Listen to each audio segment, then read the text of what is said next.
Lelaki bertarbus merah tu tiba-tiba bertukar jadi besar dan setinggi pokok kelapa. Orang tua tu pun sama, jadi sebesar lelaki bertarbus merah tu. Mereka berdua bergaduh sampai banyak pokok-pokok tumbang. J yang ketakutan terus berlari sekuat hati. Rasa bergegar tanah dekat kawasan tu. J berlari tanpa toleh kanan dan kiri. Tiba-tiba dia terjatuh. Muka dia tersembam dekat lopak air.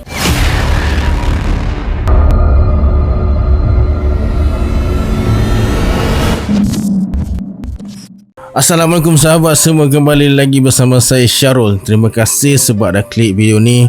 Semoga yang menonton video ni ditambahkan rezeki dan dipermudahkan urusan dunia dan akhirat. Baiklah, dalam video kali ni saya akan kongsikan cerita pengalaman J yang terjumpa loket tembaga masa dia nak seberang titi, dan selepas tu bermacam-macam kisah misteri yang dia lalui. Sebelum kita masuk ke ceritanya, saya nak ucapkan terima kasih kepada Abang Abdul Jalil sebab izinkan saya kongsikan cerita ni. Bagi yang belum subscribe, sila subscribe dan tekan lonceng notification sekali.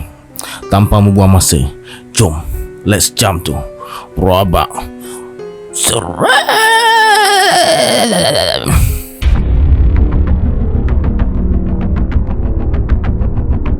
Sebaik saja J masuk ke rumah, terdengar suara mak dia membebel. Kau ni kalau cuti sekolah je pagi dah hilang, nak masuk Zohor baru balik.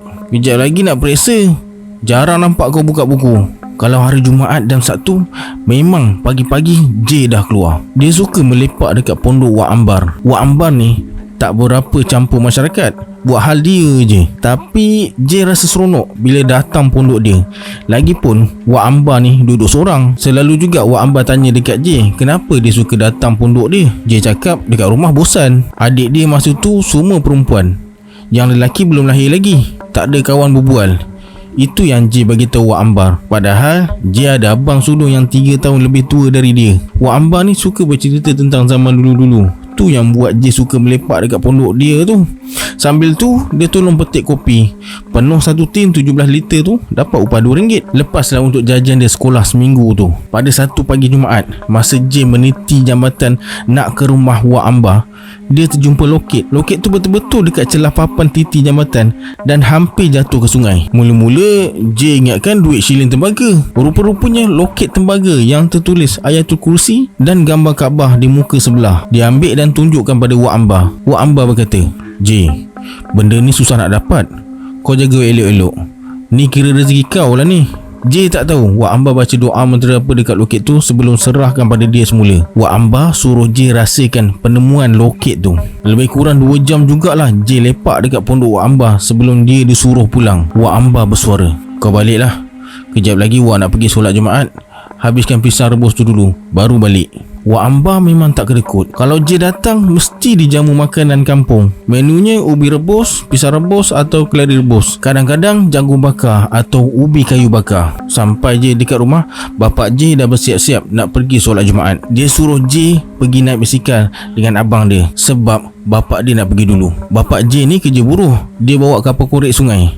Sungai dekat kawasan Senggarang hingga ke Benut tu semua bapak dia yang gali dari tahun 70-an hingga akhir 80-an. Tengah hari tu J pergi solat Jumaat dengan abang dia. Masa tu dia tingkatan 2 dan J pula darjah 5. Pergi ke masjid dia yang kayuh, balik dari masjid J pula yang kayuh. Mereka pergi solat Jumaat dekat kampung sebelah sebab masjid dekat kampung dia agak jauh. Balik dari masjid, J terus cari beraso. Dia cuci loket tu dan kilatkan. Lepas tu dia simpan dekat bawah lapik para, tempat letak pinggan mangkuk. Malam tu satu perkara mistik berlaku. Masa J ke dapur nak minum air, dia nampak dekat atas para seakan-akan ada cahaya kunang-kunang. Cahaya tu kelihatan betul-betul dekat tempat dia simpan loket tu. J terus ke para dan selak lapik para. Sebaik saja lapik diselak, cahaya tu terus hilang. Bila dia tutup, cahaya tu muncul balik. J terus ambil dan masukkan ke dalam kotak mancis. Lepas tu dia bungkus dengan kain dan masukkan ke dalam bantal kelabu dia. Cahaya tu dah tak kelihatan lagi. Malam tu J bermimpi didatangi seorang lelaki tua. Sambil berjalan ke arah dia, lelaki tu ucapkan salam dan tersenyum bila J membalas salamnya. Dia hulurkan tangan untuk bersalam, tapi J tak hulur tangan balik. Lelaki tua tu bersuara, tak apalah kalau kamu tak nak bersalam dengan atuk. Simpanlah baik-baik loket yang kamu jumpa tu. Ia milik kamu sekarang. Tapi satu masa nanti ada orang yang mengaku itu miliknya dan ingin mengambilnya dari kamu. Kemudian dia terus hilang selepas mengucapkan salam. J menjawab salamnya. Dek, kau cakap dengan siapa? Tanya Abang J sambil tepuk-tepuk pipi J. J terus terjaga. J cuma beritahu yang dia bermimpi orang bagi salam. Abang dia terus ajak J sambung tidur. J cuba lelapkan mata tapi tak boleh. Dia tengok jam dekat dinding, baru pukul 4 pagi. Entah pukul berapa J tertidur balik, dia pun tak tahu. J sedar dari tidur bila muka dia terasa panas terkena pancaran matahari dari tingkap yang terbuka. J bangun dan terus pergi mandi. Sebaik saja dia keluar dari bilik air, Mak J bersuara. J, kejap lagi kau pergi kedai belikan mak gula. Kat tudung saji tu ada nasi goreng kalau kau nak sarapan. Mak nak pergi rumah Mak Timah kejap, nak bayar duit kutu. Nanti kau mandikan adik kau sekali. J ada 4 orang adik perempuan yang masa tu umur 8 tahun, 5 tahun, 4 tahun dan 3 tahun. Lepas sarapan, J jenguk sekejap loket tu. Ada lagi, kata dia dalam hati. Tapi ada perbezaan sikit. Berbau wangi, tapi bukan bau minyak wangi. Bau bunga, tapi tak tahu bunga apa. Cepat-cepat J simpan balik bila terdengar mak dia suruh buka pintu. Selepas mak dia pergi tadi, J kunci pintu belakang tu. Mak J bertanya, kau dah beli gula ke belum? Belum mak, tunggu mak balik baru nak pergi. Abang tak ada, takkan nak tinggal budak-budak tu berempat. Abang kau pun sama, cuti sekolah je hilang. Selepas seminggu, J didatangi lelaki tua yang sama dalam mimpi. Lelaki tu ajak J ke rumahnya. Sepanjang perjalanan, mereka berdua langsung tak berbual. Yang pasti J tak pernah nampak kawasan yang dia lalu tu. Bila sampai dekat kawasan pokok buluh, lelaki tu suruh J pejamkan mata. Bila dia buka mata balik, J nampak satu kawasan perkampungan yang sejauh mata memandang. J berada dekat kawasan tanah tinggi dan perkampungan tu di kawasan lembah. Cantik. Ada bermacam-macam tumbuhan dan pokok-pokok bunga di sepanjang jalan menuju ke rumahnya. Dekat halaman rumahnya ada sekumpulan anak muda sedang bersilat. Di beranda pula ada beberapa orang wanita sedang membaca Al-Quran. J diajak naik ke rumahnya. J tengok pakaian penduduk kampung tu macam pakaian zaman dulu-dulu. Anak-anak muda yang bersilat semua bertanjak, yang perempuan berselendang dan berbaju kebaya. J diperkenalkan kepada isteri dan 2 orang anaknya. Seorang anak lelaki lingkungan umur belasan tahun dan adik perempuannya lebih kurang 9 tahun. Kemudian mereka hidangkan air kopi dan tapai ubi dan pelawar J. Tapi J tak nak. Lelaki tu bersuara, kamu sangsi ya dengan makanan kami. J hanya diam sambil pandang sekeliling. Kemudian J berkata, Atuk, saya nak balik. Kamu makan dulu. Lepas makan Atuk hantar kamu balik. Belum sempat dia makan, J terdengar suara bapak dia panggil dia. Terus J terjaga. Bapak J berkata, kau mengigau, nak tidur tak cuci kaki ni. Bapak J suruh ambil wuduk sebelum sambung tidur balik. Keesokan harinya, selepas balik sekolah agama, J terus ke pondok Wak Amba. Dia ceritakan semua mimpi dia. Wak Amba bersuara, orang bunian tu suka kau. Nasib baik kau tak makan dan minum kat rumah dia. Aku rasa bapak kau dah pagarkan diri kau lah. Biasanya orang yang mimpi macam tu, dia orang tak tolak pelawaan makan minum. Saya cuma amalkan baca Bismillahirrahmanirrahim 21 kali dan baca 4 kul je sebelum tidur. Wak Amba tersenyum sambil gulung rokok daunnya. Dia cuma nasihatkan J supaya tak tinggal solat dan selawat. Sebelum azan maghrib, J dah sampai ke rumah. Malam tu, masa makan malam, bapak J bertanya, kenapa dalam 2 minggu ni kau asyik mengigau? Ada sembunyikan apa-apa ke? Tak ada, mungkin sebab saya banyak baca cerita seram kot. Bapak J macam tak percaya, tapi dia selalu mengelak dari berbual berdua dengan bapak dia. 2 malam lepas tu, J bermimpi lagi. Kali ni yang datang dalam mimpi bukan orang tua tu, tapi anak perempuan dia. Dalam mimpi tu, dia ajak J main buaian. Tali buaian tu dia perbuat dari bahagian pokok yang macam tali terjuntai di dahan tu. Dalam mimpi tu juga, dia datang bertiga. Semua budak-budak perempuan. Disebabkan mereka semua budak-budak macam dia, J tak menolak ajakan mereka. J rasa seronok berkawan dengan mereka. Rasa macam bukan dalam mimpi. Budak perempuan tu berkata, kami pulang dulu ya, dah dekat waktu solat. Besok kami datang lagi. J terjaga bila terdengar suara azan berkumandang. Petang tu, J ponteng sekolah agama. Lepas makan dan solat, dia berbasikal ke rumah Wak Amba. J ceritakan semua mimpi yang dia alami malam tadi. Wak Amba acuh tak acuh je dengar sambil tangannya petik gitar. J pula yang naik geram sebab dia macam tak nak dengar. Wak Amba bersuara, Apa kau cerita tadi? Mimpi lagi? Mimpi apa pula? Cuba cerita dekat Wak. Lain kali kalau Wak tengah main gitar, kau tengok Wak main sampai habis, baru cakap, faham? Baik Wak. J pun cerita balik mimpi dia malam tadi. Wak Amba mendengar dengan khusyuk sambil hisap rokok daun tembakau Jawa dia. Tapi bau rokok dia kali ni lain sikit. J rasa pening bila bau asap rokok tu. Wak Amba bersuara, balik nanti kau cerita dekat bapak kau. Dia kena tahu semua ni. Kau budak lagi, mana faham soal alam sebelah sana. Jangan nak berani buta je, susah kau nanti. Wak Amba ceritakan pasal dia masa kecil-kecil dulu, yang pernah mengalami peristiwa dan situasi yang hampir sama.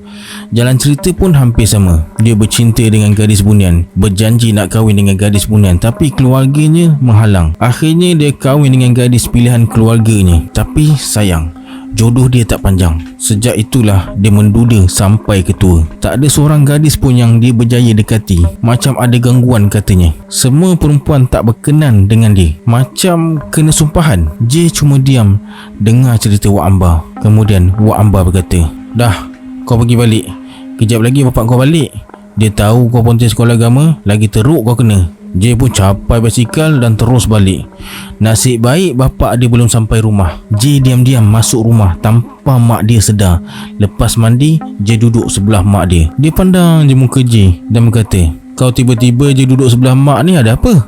Mak, orang bunian tu apa mak? Tiba-tiba kau tanya pasal bunian pula. Kau dah kenapa? Cuba cerita dekat mak.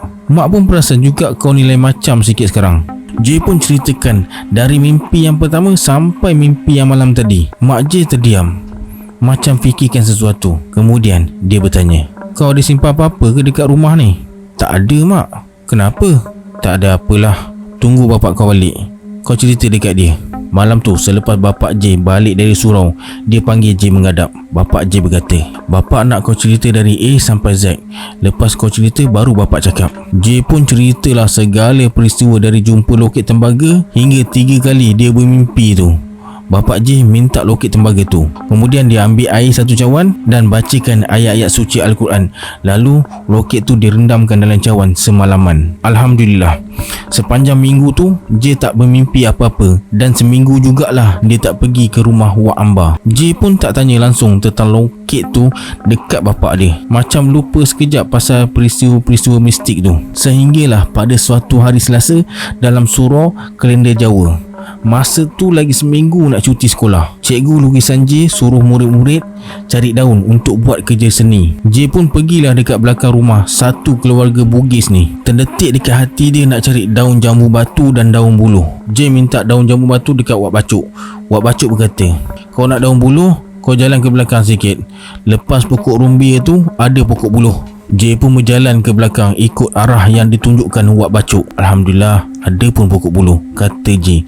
Sebaik saja terpandang pokok buluh berdekatan pokok rumbia tu. Tapi dia macam pernah sampai dekat tempat tu. J terus tengok pokok buluh dan petik daunnya. Sebaik saja daun pokok buluh tu berada dekat tangan dia, J nampak satu perkampungan yang pernah dia jejak sebelum ni. Tanpa disedar, J dah sampai ke kawasan rumah yang dia jumpa dalam mimpi dan terjumpa budak perempuan yang dia mimpi sebelum ni. Budak perempuan tu berkata, awak datang juga.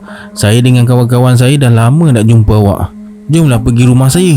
Sampai je dekat alam rumah, dia tengok bapak budak perempuan tu tengah mengajar silat. Dia berhenti mengajar sebaik saja nampak J datang dan bersuara, apa khabar cu? Khabar baik tu. Kemudian orang tua tu ajak J naik ke rumahnya. Dekat atas tikar mengguang dah tersedia minuman dan buah-buahan. J minum air dan makan pisang. Mereka berbual macam dah lama kenal. Tiba-tiba orang tua tu bertanya, kamu nak belajar silat? Saya suka nak belajar tu. Orang tu terus bawa J ke halaman rumah dia. Dia panggil seorang anak muridnya untuk ajar J. Sebelum tu, orang tua tu pegang kepala J dan tiup umbun-umbun sambil membaca ayat-ayat suci Al-Quran. Kemudian dia terus tolak J ke depan dan berkata, ayuh, lawan dia. J boleh berlawan dengan baik, padahal J belum belajar apa-apa sebelum ni. Semua pukulan dan tenangan anak muridnya dapat J elak dan tepis. J jadi keheranan bila giliran J membalas hanya dengan sedikit tumbukan. Lelaki tu tercampak agak jauh. Tiba-tiba kedengaran macam bunyi angin ribut, diikuti bunyi dahan pokok patah dan daun-daun berguguran, diselangi dengan sayup-sayup alunan ayat suci Al-Quran. Serentak dengan tu, Jay terdengar suara bapak dia panggil nama dia. Jay toleh ke arah orang tua tu. Dia tunjuk isyarat tangan seolah-olah suruh Jay balik. Kemudian Jay toleh ke arah suara bapak dia dan cuba menyahut, tapi Jay rasakan macam suara dia tersekat. Jay boleh dengar suara bapak dia dan suara orang lain. Bila dia toleh sekali lagi ke arah orang tua tu, yang Jay nampak cuma kebun kopi je. Jay terdengar suara Wak Bacuk sambil tarik tangan dia. "Ini Wak, budaknya. Dah jumpa." Jay macam bingung bila dia tengok ramai orang. Wak Bacuk serahkan Jay dekat bapak dia. Bapak Jay terus cuci muka dia dengan air botol yang dibawanya. Kemudian dia dokong Jay sampai ke rumah. Sampai je ke rumah, mak Jay terus menerpa ke arah Jay sambil menangis dan berkata, "Kau pergi mana, Jay? Ya Allah, nasib baik jumpa. Lain kali jangan pergi kebun belakang tu sorang-sorang." Masa makan malam tu, bapak Jay cerita, masa Wak Bacuk jumpa Jay, dia nampak Jay tengah bersilat. Tangkas pergerakan dia macam pesilat yang dah mahir. Sedangkan Jay tak pernah belajar silat sebelum tu. Dekat tepi akar kayu pula ada air nira dalam batang buluh dan seulas pisang. Bapak Jay berkata, "Itulah juadah yang disediakan oleh orang bunian, dan sebaik kau tak dibagi makan cacing." Kisah Jay hilang di Sorok Bunian cepat tersebar dekat kampung dia. Untuk meredakan cerita, masa cuti sekolah hujung tahun tu, Jay dihantar ke Parit Sulong, Batu Pahat. Dia tinggal dengan datuk dan nenek sebelah bapak dia. Atuk dan nenek Jay ni agak warak sikit. Masuk je waktu solat, memang kena solat. Kalau tak, berbekas hingga dekat peha. Tapi Jay seronok duduk dengan mereka. Dia dimanjakan, minta apa pun dibagi. Cuma Jay dilarang sentuh sebatang tongkat dan tarbus merah yang tergantung dekat tiang rumah. Bila Jay tanya kenapa, atuk dia cuma cakap, "Nanti dah besar kau tahu." Itu je. Satu malam tu, Jay bermimpi tongkat dengan tarbus merah di atasnya bergerak ke arah dia dan berpesan, "Hanya engkau dan Arba'in sahaja yang boleh gunakan aku. Orang lain aku tak benarkan." Jay terjaga sebaik saja mimpi tu berakhir. Dia tulis sebelah. Nenek dia tengah tidur. Kemudian jenguk ke arah katil atuk dia. Atuk dia pun tidur. Tiba-tiba Jay terasa seram. Dia cuba pejamkan mata. Setiap kali Jay pejamkan mata, dia rasa macam sedang diperhatikan. Jay pandang ke arah tiang di mana tongkat tu tergantung. Dia perasan macam tongkat tu bergerak-gerak. Jay terus kejutkan nenek dia dan berkata, Nyai, tongkat tu gerak-gerak." Nenek dia tiba-tiba bercakap dalam bahasa Jawa halus, macam marah seseorang. Tidak semena-mena tongkat tu terus diam. Kemudian nenek Jay bersuara, "Dah tidur, besok Nyai cerita." Esoknya, seperti yang dijanjikan, dia bercerita. Tongkat dan tarbus merah tu milik arwah moyang bapak Jay. Moyang bapak dia datang masa Perang Jawa melawan Belanda. Oleh kerana merasakan keluarganya tak selamat, mereka berhijrah ke Tanah Melayu. Masa tu tak ada negara Malaysia atau Indonesia. Yang ada gugusan Kepulauan Melayu, terdiri dari hujung Pulau Sumatera, Pulau Jawa, Pulau Borneo, Kepulauan Maluku, Kepulauan Sulu, Langkah Sukar dan Champa. Jay ni keturunan yang kelima. Tongkat tu tak pernah digunakan sejak moyang bapak Jay ni meninggal dunia. Sesiapa saja yang cuba guna tongkat tu untuk bersilat mesti demam, macam tak serasi. Masa sarapan pagi tu, nenek Jay berkata, "Ni kau datang barulah ada tanda-tanda yang tongkat tu cari waris yang serasi." "Saya tak nak lah Nyai, takut saya dengar." "Terpulang kamulah, Nyai tak paksa." Jay rasa nak balik Benut masa tu juga. Nak tunggu lagi seminggu rasa lama sangat. Tengah hari tu, senyap-senyap dia turunkan tongkat dan buka langkah silat. Terkejut dia bila tongkat tu macam melekat dekat tapak tangan dan dia bersilat dengan tangkas sekali. Bunyi lantai papan yang bising membuatkan atuk Jay yang tengah tebas rumput naik ke rumah. Atuk dia bersuara, "Jay, kan atuk dah cakap jangan main tongkat tu." Dia datang dan cuba rampas tongkat tu, tapi cepat-cepat dilepaskan macam terpegang besi panas. Terkejut dengan tindakan atuk dia, cepat-cepat Jay letakkan tongkat tu dekat tempat asal. Jay terus ke dapur cari nenek dia. Nenek Jay ni selalu jadi pembela dia kalau kena marah dengan datuk dia. Jay perhatikan atuk dia memang macam takut sikit dengan nenek dia. Pernah sekali tu, atuk dia marah cucu dia yang buat bising. Sekali nenek Jay tepuk lantai dekat dapur, terus senyap datuk dia. Tiba-tiba atuk dia bersuara dari belakang, "Lusa atuk hantar kau balik Benut. Dekat sini lama-lama nanti macam-macam hal pula jadi." J suka sangat bila atuk dia cakap macam tu. Rasa seram bila waktu malam membuatkan dia kurang selesa walaupun tidur dengan nenek dia. Hari J dihantar balik Benut tu, nenek dia ikut sekali. Atuk dia balik Batu Pahat sorang-sorang. Walaupun garang, sebelum balik atuk dia bagi juga duit jajan RM10. Petang tu, lepas atuk dia hantar balik, J ke pondok Wak Amba. Dia bawakan bubur kacang hijau yang mak dia buat untuk minum petang. Mak J kalau buat bubur kacang hijau mesti letak halia untuk buang angin katanya. Sampai je dekat pondok Wak Amba, J tengok basikal dia tak ada. J tolak daun pintu pondoknya yang tak berkunci sambil bagi salam. Salam dia yang pertama dan kedua tak berjawab. Salam ketiga berjawab, tapi bukan dari dalam rumah. Suaranya dari belakang rumah. Gema suara menyahut salam membuatkan J kecut perut. J letakkan bubur atas meja dan terus berlari ke basikal. Dia terus kayuh tanpa toleh ke belakang lagi. Terasa bunyi derapan kaki ikut basikal dia dari belakang. J toleh, tak ada sesiapa, tapi terdengar bunyi macam orang bernafas dengan kuat. Sampai dekat titi, J berhenti. Dia takut nak kayuh basikal laju-laju atas titi. Dia sorong je basikal atas titi tu. Sebaik saja dia seberang titi tu, tiba-tiba J terdengar suara abang dia muncul dari belakang kedai basikal. "Dik, kau dari mana? Nenek dengan mak cari tadi. Jom balik." J diam tak jawab pun pertanyaan tu. Sampai je dekat rumah, mak J bersuara sambil hulurkan semangkuk bubur kacang. "Kau ni, nenek kau datang, janganlah keluar merayau. Nah, makan bubur kacang ni." Nenek J hanya memandang tanpa sepatah kata. Dari pandangan matanya seolah-olah dia tahu apa yang tak kena dengan J. Nenek J berkata, "Ro, ambilkan mak semangkuk air. Air dekat tempayan luar tu, bukan air putih." "Nak buat apa mak?" Nenek J tak menjawab. Dia tarik tangan J, duduk menghadap dia. Kemudian dia baca sesuatu dekat air tu. Lalu air tu diusap ke muka J beberapa kali dan berkata, "Anak kau ni entah apa-apa dia nampak tadi. Dah, pergi mandi." Lepas mandi, J pergi ke rumah Wak Bacuk minta daun sirih. Nenek dia makan sirih. Sebelum stok sirih dia habis, J ambilkan awal-awal dekat rumah Wak Bacuk nak bodik nenek dia. Balik dari rumah Wak Bacuk, bapak J panggil duduk dengan dia, mak dan nenek J. Bapak J bersuara, "J, bapak dah masukkan nama kau untuk bersunat hujung minggu ni. Tinggal satu je kosong." "Boleh je. Abang kau dulu darjah 3 dah sunat. Kau dah darjah 5 ni memang dah patut sangatlah sunat." Malam tu sebelum tidur, bapak dengan nenek J berbual panjang dekat dapur. Bapak J anak kedua. Kira bapak J ni antara anak kesayangan nenek dia lah. Jadi mereka agak rapat. Butir-butir perbualan J tak dengar. Cuma ada sesekali J terdengar mereka sebut nama dia, loket dan tongkat. Malam tu J tidur lena. Dia sedar pagi tu bila bapak dia renjiskan air dekat muka dia. Macam biasa, sebelum bapak J ke surau, dia akan kejutkan J untuk bangun solat. Pagi tu selepas bapak J pergi kerja, nenek J panggil dia dan berkata, "J, nenek tahu kau masih kecil. Sekarang nenek nak tahu, kau suka loket ni atau tongkat dekat parit sulung tu?" "Saya mana tahu nek. Loket saya suka. Sayang sebab ada ayat Quran. Tongkat tu saya takut lah nek. Tapi bila saya pegang, hilang pula takut." Kemudian J ternampak loket tu dekat tangan nenek dia. J minta nak simpan. Nenek dia berkata, "Nah, ni memang kau punya, simpan elok-elok. Tapi kena ingat, loket tu tak ada kuasa tau.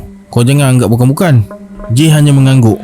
Loket tu diambil dan simpan dalam tabung duit dia. Kemudian tabung tu J sorok dekat bawah katil tempat dia tidur. Petang tu J jalan-jalan dekat kawasan rumah dia sambil bawa loket tembaga tu. Loket tu dimasukkan dalam poket seluar. Bila sampai dekat depan rumah seorang bomoh, J dipanggil oleh bomoh wanita tu. J bertanya, "Ada apa mak tok?" "Mak tok nak tanya kau ni, kau ada pakai tangkal ke?" "Mana ada, tangkal untuk apa mak tok?" "Mak tok rasa ada lah J. Mak tok tahulah, kan mak tok yang jadi bidan masa kau lahir. Dulu mak tok tengok kau lain, sekarang mak tok tengok kau macam pakai baju perang." J jadi kehairanan masa tu. Yelah, budak lagi, sunat pun belum. Masa tu J tak terfikir pun loket tu ada kaitan. Yang J tahu, bila dia bawa loket tu, dia jadi berani. Selepas melayan mak tok berbual sekejap, J pun balik. Sampai rumah, bapak J panggil duduk sebelah dia. Bapak J berkata, "Kau jangan cerita dekat sesiapa tentang loket tembaga tu, faham?" J mengangguk tanda faham. Bapak J pesan, jangan bertandang lagi dekat rumah bomoh wanita tu walaupun dia baik. J yang tak tahu apa-apa cuma aku dengan pesan bapak dia. Malam tu J tidur awal lepas tengok cerita combat dekat rumah Wak Bacuk. Dia terus masuk tidur. Tu pun tak tengok habis sebab TV-nya bateri habis. TV guna bateri kereta je masa tu. Setelah sekian lama J tak bermimpi, malam tu J mimpi berjumpa dengan orang tua bunian tu. Dia ajak J ke rumahnya. Dalam mimpi kali ni, J tak lagi rasa kekok dan rasa selesa berbual dengan dia. Tiba-tiba, ketika sampai di simpang masuk ke kampungnya, mereka berdua terserempak dengan seorang lelaki berpakaian serba putih. Dia pakai tarbus merah dan bawa sebatang tongkat. J macam kenal tongkat dan tarbus merah yang dipakai lelaki tu. Lelaki tu berkata, "Kau jangan ganggu cucu aku." "Aku tak ganggu dia pun. Dia yang suka berkawan dengan aku." "Wrong! Kau perdayakan dia. Kau suruh anak perempuan kau goda dia." Lelaki bertarbus merah tu tiba-tiba bertukar jadi besar dan setinggi pokok kelapa. Orang tua tu pun sama, jadi sebesar lelaki bertarbus merah tu. Mereka berdua bergaduh sampai banyak pokok-pokok tumbang. J yang ketakutan terus berlari sekuat hati. Rasa bergegar tanah dekat kawasan tu. J berlari tanpa toleh kanan dan kiri. Tiba-tiba dia terjatuh. Muka dia tersembam dekat lopak air. Kemudian J terdengar suara nenek dia. J, mengucap J. J terjaga dari tidur. Rupa-rupanya nenek dia tengah basahkan muka dia dengan air. J masih tercungap-cungap lagi masa tu. Selepas J minum air, barulah dia rasa lega sikit. J bersuara, "Saya mimpi, Nek. Saya mimpi mereka bergaduh." "Dah, tak usah diingat mimpi tu. Esok baru kau cerita." Esoknya masa sarapan pagi, J ceritakan mimpi dia pada bapa, mak dan nenek dia. Bapa dan nenek dia berpandangan. Nenek J cakap dia jadi rebutan. Nenek J berkata, "Ikut kalender Jawa, kau lahir Sabtu Pahing. Orang yang lahir pada hari tu biasanya makhluk alam gaib suka." J cuma dengar je apa yang mereka bualkan. Nenek J berjanji akan cuba bantu dia. Nenek J berkata lagi, "Aku tak nak cucu aku jadi mangsa permainan diorang." Kemudian nenek J suruh bapak dia carikan kemenyan Arab. Katanya nak panggil makhluk berdua tu datang. Malam tu selepas solat isyak, nenek J melakukan ritual Jawa yang dia tak pernah tengok sebelum ni. Dia bakar kemenyan Arab dan di sebelahnya ada keris pendek. Keris tu hanya panjang sejengkal je. Bapak J tak bagi dia tengok dan suruh J masuk bilik. J yang masih keletihan disebabkan mimpi semalam terus terlelap bila letakkan kepala atas bantal. Keesokan harinya masa sarapan pagi, J tunggu je nenek dia buka mulut nak tahu apa cerita malam tadi. Bapak J dah pergi kerja lepas solat subuh. Dia kerja agak jauh masa tu, jadi kena keluar awal sebab dia nak bersikal. Tapi nenek J tak ada cerita langsung tentang ritual Jawa yang dia buat tu. Mak J pun sama, cuma sembang pasal aktiviti harian mereka je. Tiba-tiba Mak J bersuara, "J, kau hari ni jangan main lasak-lasak, esok nak bersunat. Pagi esok Wak Rajak datang jemput kau, bawa pergi klinik Kak Rengit. Mak dah sediakan kain belekat dekat gubuk kau tu." "Baik Mak." Sesekali nenek J menjeling sambil mengunyah sirih. J teringat masih di umur 9 tahun. Masa tu dia demam. Nenek J suruh dia menerap. Kemudian belakang J dilumur dengan sirih yang dia kunyah. Alhamdulillah, tak sampai 1 jam J dah boleh main macam biasa. Lagi satu, kalau J sakit perut nak buang air besar tengah-tengah malam, masa tu jamban dekat belakang rumah. Dia baca mentera Jawa, tiup dekat tangan dan usap dekat perut J. Hilang rasa nak buang air besar tu. Nanti bila hari dah cerah, sakit perut tu datang balik. Nenek J bersuara, "J, sini. Tadi mak kau ada, nenek tak nak dia tahu."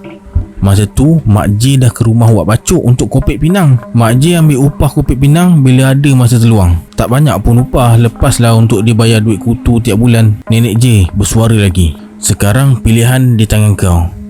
Malam tadi nenek dah bagi amaran pada mereka. Mereka tak boleh ganggu kau selagi kau belum balik. Bila kau dah dewasa, terpulang pada kau nak dengan mereka atau tak." J rasa lega sebab dia pun tak selesa bila benda tu ada dekat sekeliling dia. Malam tu sebelum tidur, nenek J calikkan minyak wangi dekat kening dan belakang telinga dia. Semerbak bau macam bau minyak atar. Dia kata insya-Allah tak diganggu semasa tidur. Dah umur 18 tahun baru J tahu yang minyak tu adalah minyak kasturi kijang. Alhamdulillah, J tidur lena malam tu. Tidur mati orang kata. Pagi tu sebelum subuh J dah bangun. Kena bangun awal sebab pakcik dia jemput pukul 6.30 pagi. Giliran J bersunat pukul 7.30 pagi. Sampai dekat klinik, J tengok ada lebih 10 orang budak-budak dah sampai. Giliran J nombor 2. Selesai bersunat, malam tu keluarga J buat kenduri doa selamat. Bapak dia jemput semua jiran-jiran. Wak Amba pun ada sekali. Dia tersenyum setiap kali J bertentang mata dengan dia. Sebelum pulang malam tu, Wak Amba berbisik dekat J, "Kau dah sunat ni, nanti mesti kau dapat hadiah." J terpinga-pinga sebab tak faham apa maksud dia. Malam tu, J didatangi anak gadis bunian tu dalam mimpi. Dia ucapkan salam sambil doakan J cepat sembuh dan nyanyikan satu lagu untuk J. Tapi J tak tahu lagu apa. Yang pasti lagu klasik. Sebelum pulang, dia hulurkan sesuatu dan berkata, "Hadiah buat kamu, ambil lah. Oh ya, nama saya Kintan." J ambil bungkusan berwarna putih tu dan letak atas riba. Dia tak tahu apa isinya. J terjaga bila rasa nak buang air kecil. Dia perasan ada sesuatu jatuh masa dia bangun tu. Bila dia tunduk, dia teringat itulah bungkusan yang dia terima dalam mimpi. Sebaik saja dia buka bungkusan tu, ada batu jet berwarna hijau. Cepat-cepat dia masukkan dalam tabung duit dia. "Ini kod yang Wak Amba masukkan hadiah tu," kata J dalam hati. Pagi tu, masa Mak J hantar sarapan ke bilik dia, Mak J berkata, "Sakit lagi tak?" "Ada kurang sikit, Mak. Seminggu lagi boleh jalan macam biasa lah tu." "Betul," kata Nenek J. "Selepas seminggu, J dah boleh main bola macam biasa." Sejak bersunat, dia jadi makin berani. Maksudnya, dia berani ke jamban malam-malam buta dan berani ke kebun sorang-sorang. Abang J pun seronok. Kalau tak, memang dia jadi peneman bila nak ke jamban waktu malam. Satu hari tu, J buka tabung duit dia. Saja nak tengok loket dan batu jet yang dia simpan. Terkejut dia bila tengok batu dan loket tu melekat. Tapi boleh dilepaskan. Dia asingkan balik. Loket tu diletak ke atas dan batu dekat sebelah bawah. Esoknya bila dia jenguk balik, batu dan loket tu dah ada bersebelahan. J terus ke Wak Amba dan ceritakan mimpi dia. J bagi tahu dia dapat hadiah dan peristiwa batu dan loket melekat tu. Wak Amba tersenyum sambil mengurut-ngurutkan janggutnya dan berkata, "Macam ni, batu tu nanti kau jadikan batu cincin. Loket dan batu tu kau jangan pisahkan." Wak Amba suruh jaga batu dan loket tu elok-elok. Mungkin ada kegunaan di masa akan datang.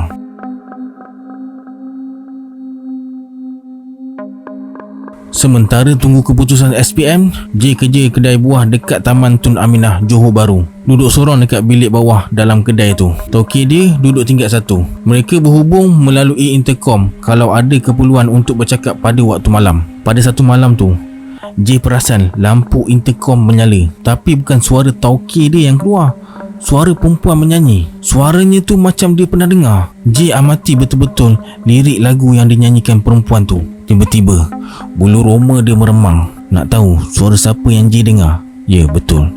Suara Kintan. Lagu tu lah yang Kintan nyanyi masa hari J bersunat dulu. J terus baca Ayatul Kursi dan bersalawat. Hilang rasa seram, tapi nyanyian Kintan masih kedengaran. J baca pula Bismillahirrahmanirrahim berulang kali sampai suaranya semakin sayup lalu hilang perlahan-lahan. Sebenarnya sejak Kintan datang dalam mimpi hadiahkan batu jet tu, dia tak pernah hadir dalam mimpi J lagi. Kali ni dia muncul di alam nyata, cuma tak menampakkan dirinya.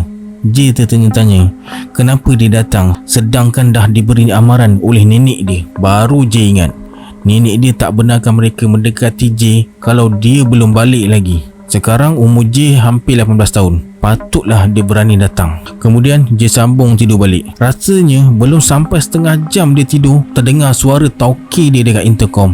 "J, besok cuti sampai hari Selasa. Bapak gua mati. Tadi acuan baru call. Lu cuti dululah." Dia ajak balik dengan dia sekali malam tu. Ati ni orang kampung J. Dia jadi peraih buah-buahan. Disebabkan dia baik dengan bapak J, jadi dia tawarkan J kerja dengan dia sementara tunggu keputusan SPM. Lebih kurang pukul 6 pagi, J dah sampai kampung. Dia singgah surau dulu untuk solat subuh. Lepas solat, J balik dengan bapak dia yang memang setiap subuh akan ke surau tu. J bagi tahu yang bapak Ati meninggal, tapi tentang kehadiran Kintan tu J rahsiakan. J bercadang nak ke Parit Sulong jumpa nenek dia. Selepas sarapan pagi, J tidur sekejap sebab malam tadi memang tak cukup tidur. Lebih kurang pukul 3 petang, dia ke pondok Wak Amba. Sejak dia bersekolah menengah, memang jarang dia datang pondok Wak Amba. Banyak aktiviti kurikulum pada sebelah petang. Hari Jumaat dan Sabtu pula, J banyak buat kerja part time dekat gerai. Tak sempat nak ziarah. Tiba-tiba, J disapa oleh Udin, jiran Wak Amba masa nak seberang titi tu. "Kau nak ke mana, J?" "Nak melawat Wak Amba." "Dia tak ada. Dah 3 hari ke Gunung Ledang." J pun patah balik. Malam tu, lepas semua orang dah tidur, J buka tabung. Dia belik loket tembaga dan batu jet tu Dia cadang nak buat cincin. Lepas puas membilik loket dan batu jet tu, dia pun masuk tidur. Keesokan harinya, J ke parit sulung. Terkejut nenek dan atuk dia bila dia sampai. Sebaik saja bersalam, nenek dia bertanya, "Kenapa tak bagi tahu nak datang?"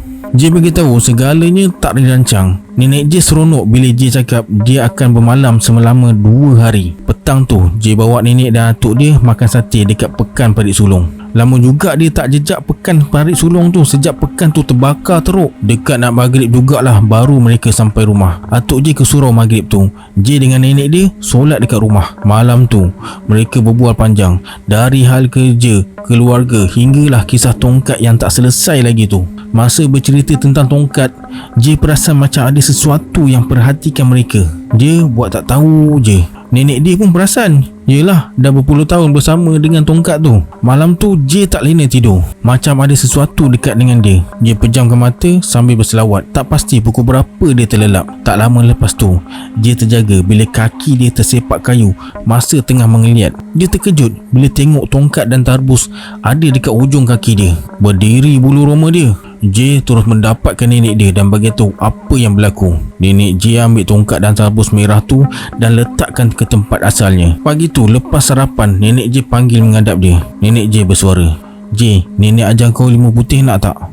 "Awal lagi lah nek, saya muda lagi, takut tak boleh bawa. Nanti nenek dah tak ada, siapa nak ajar? Kau dengan atuk tak ngam. Kau pun tak berapa berkenan ilmu dia." Tongkat dan tarbus merah tu peninggalan moyang sebelah bapak dia. J memang tak berapa serasi dengan perwatakan tongkat yang keras dan panas tu. J lebih suka amalan moyang sebelah nenek dia yang lebih kepada warisan Sunan Kalijaga. Nenek J lebih kepada kitab kuning. Sebelah atuk dia pula lebih kepada ilmu Jawa atau kejawen. Takut nenek dia kecil hati, J pun setuju. Nenek J ambil kitab usang miliknya. Selepas ijazahkan beberapa ayat pada J, dia berpesan, "Kau amalkan setiap 3 kali pagi dan 3 kali malam.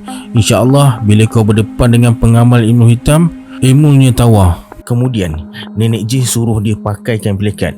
Dia nak mandikan J untuk isi badan katanya. Sebelum dimandikan, J dengar nenek dia baca Al-Fatihah, selawat dan beberapa mentera dalam bahasa Jawa yang dimulai dengan Allahumma dan diakhiri dengan kalimah syahadah. Selesai mandi, J disuruh kunyah sirih bertemu urat dan telan sirih tu. Tekak tak boleh terima, tapi J terpaksa.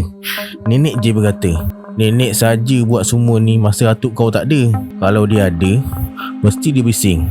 Sebab dia nak kau warisi tongkat tu." Kemudian nenek J bagi dia sebotol kecil minyak kasturi kijang. Petang tu atuk J ajak dia ke belakang rumah. Dia bawa sekali tongkat dengan tarbus merah tu. Atuk J buka langkah silat Jawa sambil bermain tongkat. Atuk dia tahu J ada belajar silat dengan Wak Amba. Dia pun cabar J. J suruh atuk dia serang dia dulu. Semua serangan dari datuk dia, J berjaya elak. Atuk dia mula naik angin. Bila J tengok atuk dia mula nak naik syekh, dia pun baca doa yang nenek dia ajar pagi tadi. Atuk dia nampak keletihan dan mula tenang.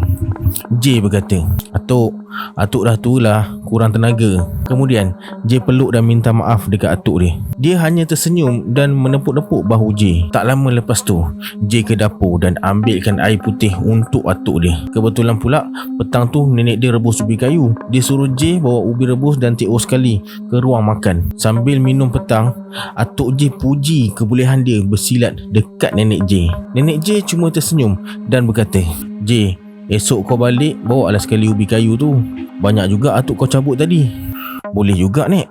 Atuk J terus turun ke bangsal dan siapkan ubi kayu yang J nak bawa besok. Lepas minum petang tu, J ke kedai runcit beli rokok daun, tembakau, kapur, sirih, biskut dan barang-barang keperluan untuk dapur mereka. Malam tu pula lepas makan, J terus tidur. Sebelum tidur, dia calikkan minyak kasturi kijang di beberapa bahagian tubuh. Dia tak tidur dalam bilik, tapi tidur dekat ruang tamu. Saja dia nak tahu ada gangguan atau tak kalau dia tidur dekat luar. Dia dah jangka mesti ada gangguan. Dekat bilik terdengar bunyi tongkat macam tengah digunakan untuk berjalan. Tok, tok, tok, tok. Perlahan dia berjalan. J terus duduk bersila dan tunggu apa akan terjadi. Bunyi pintu dikuak dan ditutup kembali. Bang, bang. Tiba-tiba lampu pelita yang tergantung di dinding terpadam. Bunyi deserian angin masuk dari lubang atas tingkap. Suasana jadi sejuk dan menyeramkan. Di luar, bunyi anjing menyalak macam nampak sesuatu. Dalam keadaan sama-sama yang disinari lampu pelita dari dapur, Jay perasan ada kelibat seseorang. Dia mula baca ayat suci Al-Quran dan bersalawat. Jay berselawat dengan agak kuat supaya dia tak hilang semangat. Dia terdengar bunyi orang bernafas dengan nada yang kuat. Bernafas sambil mendengus. Lama kelamaan, Jay nampak tongkat tu berdiri dekat depan dia dalam jarak cuma 5 kaki je. Tiba-tiba, tongkat tu berubah bentuk, menjelma jadi seorang lelaki berjubah putih dan memakai terbus. Raut wajahnya tak jelas. Yang nampak biji mata merah macam tengah marah merenung tepat ke arah Jay. Jay alihkan pandangan. Dia nak jalan ke depan tapi macam terhalang. Jay beranikan diri bersuara. Kau baliklah ke tempat asal kau di Jawa. Aku tak nak bela kau. Aku minta maaf banyak-banyak. Baliklah. A'udzubillahi minasyaitonirrajim. Bismillahirrahmanirrahim. Mulai hari ini, aku keturunan kelima Raden Sujik Kromo memutuskan semua hubungan dengan jin-jin yang sebelum ni berkhidmat dengan keluarga besar kami. Semoga Allah mengampuni dosa kami dan dosa kalian. Pulanglah kalian. Bismikallahumma. Bismikallahumma. Bismikallahumma. Suasana tiba-tiba jadi hening. Jay rasa sebab bila mengingatkan cerita atuk dia dulu. Seandainya moyang dia tak bersahabat dengan jin, keluarga mereka semua dah mati dibunuh Belanda. Alhamdulillah, dengan izin Allah, jin-jin Islam tolong moyang dia dulu masa rumah mereka dikepung. Berpuluh-puluh tentera Belanda dan kuncu-kuncunya mati dibunuh tanpa mengetahui siapa pembunuhnya. Bila dah sampai ke tanah Melayu, barulah moyang dia ceritakan semua rahsia yang tersimpan. Masa banjir besar melanda Parit Sulong, tongkat tu hanyut dan bila air surut, tongkat tu dijumpai dekat atas kubur moyang dia. Setelah keadaan menjadi tenang, Jay sambung tidur. Entah kenapa, dengan izin Allah, sejak nenek dia mandikan siang tadi, dia rasa lebih berkeyakinan diri dan tenang. Pagi tu, Jay terjaga bila terdengar bunyi ayam betina mengepak seperti melarikan diri dari sesuatu. Atuk Jay yang dengar juga bunyi bising dari reban ayam tu bergegas turun. Atuk Jay bersuara, "Kurang ajar." "Ada apa tu? Kau tengok ni, ular sawa. Ambilkan atuk guni dekat bansal." Jay terus ambil guni dan serahkan pada atuk dia. Ular sawa tu dimasukkan ke dalam guni sebab nanti datuk dia nak jual. Sebaik saja azan subuh berkumandang, atuk Jay suruh dia ambil wuduk. Pagi tu atuk dia tak ke surau. Mereka solat berjemaah dekat rumah. Selesai solat, atuk Jay bersenam sekejap. Rutin dia sejak muda katanya. Jay pun kemas pakaian sebab dia nak balik benut pagi tu. Selepas siap berkemas, Jay ke dapur untuk bersarapan. Sedang bersarapan tu, atuk Jay panggil nenek dia dekat bilik tengah. Terdengar bunyi macam orang bertekak. Jay malas nak masuk campur. Tiba-tiba atuk Jay bertanya, "Jay, kau tidur bilik ke malam tadi?" "Tak, Tok. Saya tidur ruang tamu." "Kenapa, Tok?" "Bilik bersepah. Orang tu punya kerja lah tu." Atuk Jay turun rumah sambil memebel. Dia ke bansal ambil guni berisi gula dan terus keluar. Nenek Jay berkata, "Jangan lambat. Kejap lagi Jay nak balik." Atuk Jay terus mengayuh basikal tanpa menoleh. "Marahlah tu," kata nenek Jay. Jay ceritakan pada nenek dia apa yang berlaku pada malam tadi. Dia hanya mendengar je. Habis Jay bercerita, baru dia bercakap, "Nenek dah agak akan berlaku benda ni. Kalau ikut kalender Jawa, bulan ni adalah bulan di mana orang dulu-dulu mewariskan pendamping mereka kepada yang diinginkan. Masa dah suntuk, pewaris mesti didapatkan. Bila kau tak nak, dah tak ada orang lain. Bermakna dia kena cari tuan baru." Tak sampai setengah jam kemudian, atuk Jay balik. Dia bawa beras dan kuih putu piring. Dia tahu Jay suka putu piring. Hebat juga atuk Jay ni sebenarnya. Sekejap je dah sampai rumah. Tapi Jay tak terkejut sebab nenek dia pernah cakap atuk dia ada ilmu sapu angin. Boleh bergerak cepat kalau dia nak. Kalau orang lain berjalan 10 minit baru sampai, dia 3 minit dah sampai. Selepas makan putu piring, atuk Jay hantar dia naik bas dekat simpang Parit Jalil. Selepas 2 jam, Jay dah sampai rumah. Lepas berbual sekejap dengan mak dia, Jay ke rumah Udin. Udin cakap Wak Amba belum balik lagi dari Gunung Ledang. Kawan-kawan dia yang lain dah balik. Mungkin dia nak bertapa lama sikit. Petang tu, bapak Jay balik kerja bawa sate. Jay tahu kalau bawa balik sate maknanya dia dah dapat gaji. Memang sejak kecil lagi dia buat macam tu. Mereka sekeluarga memang suka makan sate. Petang tu Ahti tauke J datang rumah. Dia bagi buah limau dan rambutan. Dia kata Rabu ni dah buka kedai, lusa J dah boleh kerja. Ini bermakna esok J akan balik ke Tun Aminah JB. Malam tu lepas kemaskan barang-barang, J masuk tidur. J tidur seorang sebab abang dia pergi Kuala Lumpur. Belum pukul 10 J dah baring. Tak tahu bila dia terlelap. Malam tu Kintan dan bapak dia datang dalam mimpi. Mereka hanya tersenyum. Kintan minta izin bapak dia untuk berbual dengan J. Selepas bapak dia beredar, Kintan datang dekat J. Tiba-tiba dia berundur semula dan mengatakan mata dia pedih bila pandang mata J. Kintan berkata, "Kamu dah berubah. Dah tak macam yang Kintan kenal dulu." J pun rasa lain kali ni. Tak ada rasa teruja nak berbual dengan Kintan. Lepas berbual kejap, Kintan pun minta diri dan berkata, "Kalaupun dah tak suka Kintan, jangan buang ya pemberian Kintan." J hanya mengangguk. Bangun tidur pagi tu, J terus belik-belik hadiah pemberian Kintan. Loket dan batu cincin dia masukkan dalam satu uncang. Kemudian disimpan balik dalam tabung. Pukul 10 pagi, dia dah terpacak dekat depan rumah Ati. Tak lama kemudian, dia pun keluar dengan seorang lagi pekerja baru. Ati bersuara, "J, ni Kenit. Nanti dia ganti gua bawa lori. Lu naik dengan dia. Gua ikut belakang bawa kereta lain." J balik JB naik lori dengan Kenit. Lebih kurang 1 jam setengah perjalanan baru sampai ke Tun Aminah. Mulai hari tu J berkongsi bilik dengan Kenit. Sejak ada Kenit, kerja dia jadi ringan sikit. Kalau tak semua kerja J kena buat. Kenit pun kategori ringan tulang, jadi mereka boleh ngam. Semua penghantaran buah di sekitar JB, J dan Kenit uruskan. Hanya penghantaran buah ke Singapura, Ati dan Kenit uruskan. Masa tu J belum buat pasport, jadi terpaksa jaga kedai. Selepas 2 minggu, J dapat berita nenek dia meninggal dunia. J bergegas balik ke Parit Sulong. Sampai sana, jenazah dah nak dibawa ke tanah perkuburan. Sempat juga J cium dahi nenek dia buat kali terakhir. Malam tu J tidur atas tilam nenek dia. Tilam yang digunakan untuk letakkan jenazah nenek dia sebelum disolatkan. Semua ahli keluarga dia pelik. Mak J bersuara, "Kau tak takut ke?" "Tak mak, saya rindu nenek." 3 malam dekat sana, 3 malam lah J tidur atas tilam nenek dia. Malam ketiga, J bermimpi nenek dia berada di satu taman bunga yang cantik. Dia dikelilingi ramai anak-anak kecil yang main bersama-sama. Dia tersenyum bila melihat J. Mereka berbalas senyuman. Bangun tidur pagi tu, J rasa lega. Terubat rasa rindu pada nenek dia. Tengah hari tu, J balik ke JB sebab Ati cuma bagi cuti 3 hari je. Sebelum pulang, J jumpa atuk dia dan bagi tahu yang dia tak nak mewarisi tongkat pusaka tu. Atuk J berkata, "Baiklah, atuk tak boleh paksa kau. Kalau kau berubah fikiran, datang je lah kemari dan bawa dia pulang."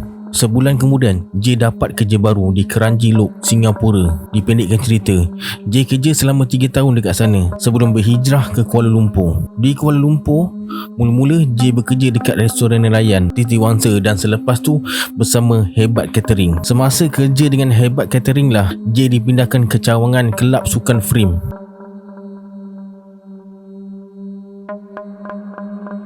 Sebenarnya banyak lagi kisah misteri yang J dan kawan-kawan dia lalui masa dekat Frame ni. Nanti saya minta izin lagi dekat dia kalau sahabat semua nak dengar lagi kisah J ni. Dekat Frame ni lah J berjumpa dengan EU.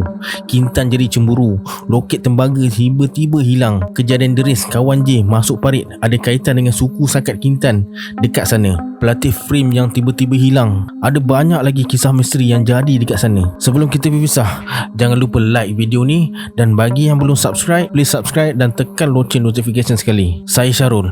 Assalamualaikum. Adiosa.